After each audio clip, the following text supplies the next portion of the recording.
തലയിലേക്കുള്ള രക്തസഞ്ചാരം വർദ്ധിപ്പിക്കാനായിട്ട് വളരെയധികം ഹെൽപ്പ് ചെയ്യുന്ന ഒരു ആസനയാണ് ഇത്. എല്ലാവർക്കും അമലു സ്വാവയുടെ പുതിയൊരു വീഡിയോയിലേക്ക് സ്വാഗതം. അപ്പോൾ ഇന്ന് നമ്മൾ ചെയ്യാൻ പോകുന്ന ആസനയാണ് ഉഷ്ട്രാസന. അതിനായി ആദ്യം തന്നെ നമ്മൾ ഇതേപോലെ വജ്രാസനത്തിലിരിക്കുക. അതിന് ശേഷം ഇതേപോലെ നിന്നുകൊണ്ട് മുട്ടിൽ നിന്നുകൊണ്ട്, അപ്പം മുട്ടിൽ നിൽക്കുമ്പോൾ കാലൊരു ചെറിയൊരു ഡിസ്റ്റൻസിൽ വെക്കണം. ടച്ച് ചെയ്ത് നിൽക്കരുത്, കാല് മുട്ടിച്ച് നിൽക്കരുത്.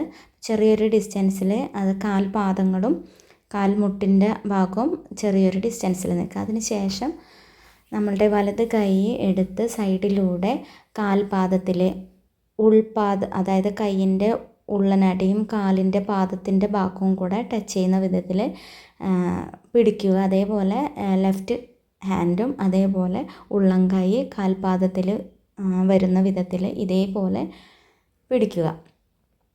ഈ ഒരു പൊസിഷനിൽ വരുമ്പോൾ നമുക്ക് കഴുത്തിന് സ്ട്രെയിനൊന്നും വരില്ല കേട്ടോ. ഫ്രീ ആയിട്ട് ഇതേപോലെ ബാക്കിലേക്ക് ബെൻഡ് ചെയ്യാം. അതേപോലെ തന്നെ ഫ്രീ ആയിട്ട് നോർമൽ ബ്രീത്തിൽ വേണം ഇത് ചെയ്യാൻ. കുറച്ച് നേരം നിന്നതിന് ശേഷം നമുക്ക് വീണ്ടും റിലാക്സിങ് മോഡിലേക്ക് വരാം. അപ്പോൾ നമുക്ക് വേണമെങ്കിൽ വജ്രാസനത്തിലിരിക്കാം കേട്ടോ. അതായത് ഒന്നിച്ച് നമുക്ക് ഈ ഒരു ആസനം ചെയ്യേണ്ടതില്ല. നമുക്ക് ഇടയ്ക്കിടയ്ക്ക്, അതായത് കുറച്ച് നേരം നമുക്ക് എത്ര നേരം നിൽക്കാൻ പറ്റുമോ അത്ര നേരം നിന്നതിന് ശേഷം വീണ്ടും ഫ്രീ ആയിട്ട് വജ്രാസനത്തിലിരുന്നതിന് ശേഷം വീണ്ടും നമുക്ക് സ്റ്റാർട്ട് ചെയ്യാവുന്നതാണ്. ഞാൻ എപ്പോഴും പറയുന്നത് പോലെ ഏതൊരു ആസനം ചെയ്യുമ്പോഴും വാമപ്പോ സൂര്യ നമസ്കാരമോ ചെയ്തതിന് ശേഷം മാത്രം ചെയ്യുക. അപ്പോൾ വീണ്ടും നമുക്ക് സ്റ്റാർട്ട് ചെയ്യാം. ഇത് നമുക്ക് ചെയ്യുന്നതുകൊണ്ട് നട്ടെല്ലിൽ നല്ലൊരു വഴക്കം കിട്ടാൻ വളരെയധികം സഹായിക്കുന്നു. അതേപോലെ തന്നെ തലയിലേക്ക് രക്തസഞ്ചാരം വർദ്ധിപ്പിക്കുന്നതിനും ഈ ഒരു ആസന വളരെയധികം ഹെൽപ്പ് ചെയ്യുന്നു. പിന്നെ ഇത് ചെയ്യുന്നതുകൊണ്ട് നമുക്ക് പുറം വേദന, അതുപോലെ ശ്വാസ സംബന്ധമായ അസുഖങ്ങൾ, വാതം, ഇടുപ്പ് വേദന എന്നൊക്കെ പറയില്ലേ, സൈഡ് ഭാഗങ്ങൾ നല്ല വേദന എന്നൊക്കെ പറയുന്നവർക്ക് ഇത് ചെയ്യുന്നതുകൊണ്ട് വളരെയധികം നല്ലതാണ് കേട്ടോ. കൂടാതെ ദഹന സംബന്ധമായ അസുഖങ്ങൾക്കും വളരെ അധികം ഈ ഉഷ്ട്രാസന നമ്മളെ സഹായിക്കുന്നു. പിന്നെ എന്താണെന്ന് വെച്ചാൽ നമുക്ക് ഈ ഹൃദ്രോഗികൾ അതുപോലെ ഹെർണിയയുടെ അസുഖങ്ങളുള്ളവരൊന്നും ഇത് ചെയ്യാതിരിക്കുക. പിന്നെ നമുക്ക് ഈ ആസനം ചെയ്യുമ്പോൾ വയറിലേക്കും ഷോൾഡറിലേക്കും നല്ലൊരു സ്ട്രെച്ചിങ് കിട്ടുന്നതാണ് കേട്ടോ. പിന്നെ എന്താണെന്ന് വെച്ചാൽ നമ്മളുടെ ഉഷ്ട്രാസന പോസിൽ നമ്മൾ നിൽക്കുമ്പോൾ കഴുത്ത് എപ്പോഴും ഫ്രീ ആയിരിക്കണം കേട്ടോ. അതായത് ശ്വാസം എടുക്കണം എന്നുള്ളൊരു ടെൻഡൻസി, ശ്വാസം പിടിച്ചു വയ്ക്കണം എന്നുള്ളൊരു ടെൻഡൻസി ഉണ്ടെങ്കിൽ പോലും നമ്മൾ നോർമൽ ബ്രീത്തിങ്ങിൽ മാത്രം ചെയ്യുക. അങ്ങനെ ഉഷ്ട്രാസനയിൽ ബാക്കിലേക്ക് ഹാങ് ചെയ്ത് നിൽക്കുമ്പോൾ നമ്മൾ നോർമൽ ശ്വാസത്തിലായിരിക്കണം കേട്ടോ. ഇനി നമുക്ക് ഉഷ്ട്രാസന ബാക്കിലേക്ക് ഹാങ്ങിങ് ആയതുകൊണ്ട് തന്നെ നമുക്ക് ഫ്രണ്ടിലേക്ക് ഒരു ബാലൻസിങ് ഒരാസന ചെയ്യണമെങ്കിൽ ചെയ്യാം കേട്ടോ. അതിനായിട്ട് നമുക്ക് ശ്വാസം എടുത്തുകൊണ്ട് കൈ ബാക്കിൽ കെട്ടിക്കൊണ്ട് ശ്വാസം എടുത്ത് പിടിച്ച് ഒരു സെക്കൻഡ് നിന്നതിന് ശേഷം വിട്ടുകൊണ്ട് നെറ്റി തറയിൽ ഇതുപോലെ മുട്ടിക്കാം.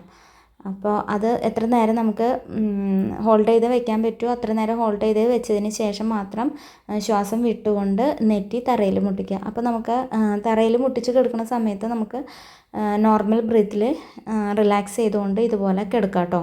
അതിന് ശേഷം നമുക്ക് വീണ്ടും വജ്രാസനത്തിലേക്ക് തിരിച്ചു വന്ന് റിലാക്സ് ചെയ്യാവുന്നതാണ്. ഈ ഒരു ആസനയുടെ പേരാണ് ശശാങ്കാസന. നമ്മളെപ്പോഴും ശ്രദ്ധിക്കേണ്ട കാര്യം ഹൃദ്രോഗികളും അതുപോലെ ഹെർണിയ തുടങ്ങിയ അസുഖങ്ങളുള്ളവരും ചെയ്യാതിരിക്കുക. പിന്നെ നമ്മൾ എന്ത് ചെയ്യുമ്പോഴും എന്തൊരാസനം ചെയ്യുമ്പോഴും വാമപ്പ്, സൂര്യ നമസ്കാരം ഇതൊക്കെ ചെയ്തതിന് ശേഷം മാത്രം ചെയ്യുക. അല്ലെങ്കിൽ നമ്മളുടെ ശരീരം നമ്മൾ എന്താണോ ചെയ്യാൻ ആഗ്രഹിക്കുന്നത് അതിന് ബോഡി വഴങ്ങില്ല. പിന്നെ എന്തെങ്കിലും ബുദ്ധിമുട്ട്, വേദനകൾ, എവിടെയെങ്കിലും കൊളത്തിപ്പിടിക്കുക, അങ്ങനെ എന്തെങ്കിലുമൊക്കെ ബുദ്ധിമുട്ടുകൾ അനുഭവപ്പെടാൻ സാധ്യതയുണ്ട്.